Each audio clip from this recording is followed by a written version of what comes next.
Welcome to Coffee, Calm and Connection Bite Size, where we deliver key takeaways from our full interviews on current topics from mental health experts.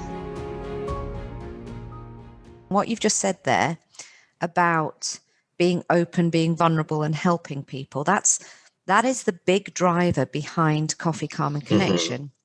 Because I believe strongly, having always been somebody that wears my heart on my sleeve, I believe sometimes to my detriment, often to my detriment, what am I saying? But I do believe that openness, that vulnerability, that transparency is not unique to me or to you or to John down the road. But every single one of us goes through periods in life where we feel anxious or stressed or down or lost or ecstatically and overwhelmingly happy. We all have emotions. And I listened to a really interesting TED talk from Alan Watkins, and I think he's incredible. And I'd highly recommend anybody go and listen to him. And what he's saying is there are 34,000 different emotions. Wow.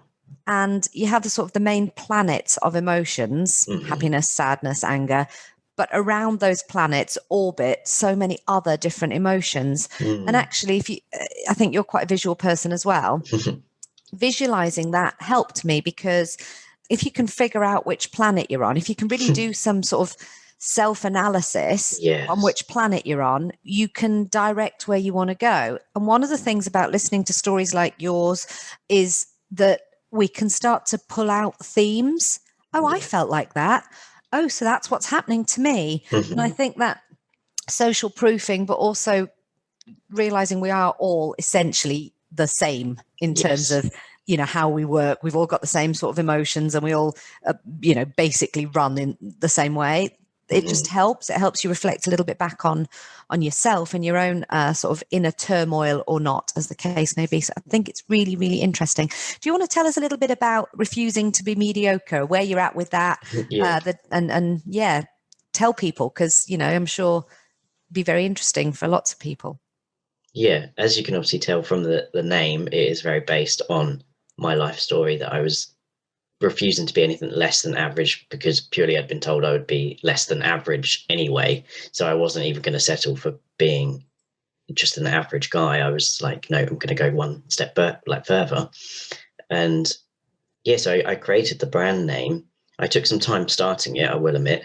That was due to various reasons.